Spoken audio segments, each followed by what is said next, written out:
Terkait maraknya isu penculikan anak yang beredar di media sosial akhir-akhir ini membuat masyarakat menjadi resah, terlebih pasca peristiwa penculikan dan pembunuhan anak sebagai dampak dari tontonan di media sosial. Kasih Humas Polrestabes Makassar Kompolando KS menghimbau masyarakat jangan cepat percaya pesan berantai di media sosial yang tidak dapat dipertanggungjawabkan kebenarannya alias hoaks. Meski demikian, tentu para orang tua tetap harus waspada untuk senantiasa meningkatkan pengawasan dan penjagaan terhadap anak-anaknya. Pihak kepolisian pun kini telah mengintensifkan patroli di masing-masing wilayah untuk memantau seluruh aktivitas masyarakat, terutama pada wilayah-wilayah yang rawan tindak kriminal. Ya, kami dari Kepolisian Resor Kota Besar Makassar senantiasa mengimbau kepada masyarakat untuk tidak membuat isu, tidak membuat berita yang akan membuat masyarakat panik terkait dengan maraknya penculikan anak.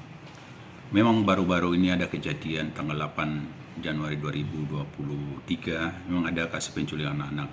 Tapi itu kan sudah selesai, sudah jelas kita sampaikan bahwa pelaku itu hanya karena terpengaruh konten yang bilang jual beli organ. Padahal itu kan sebenarnya hoax, itu tidak ada.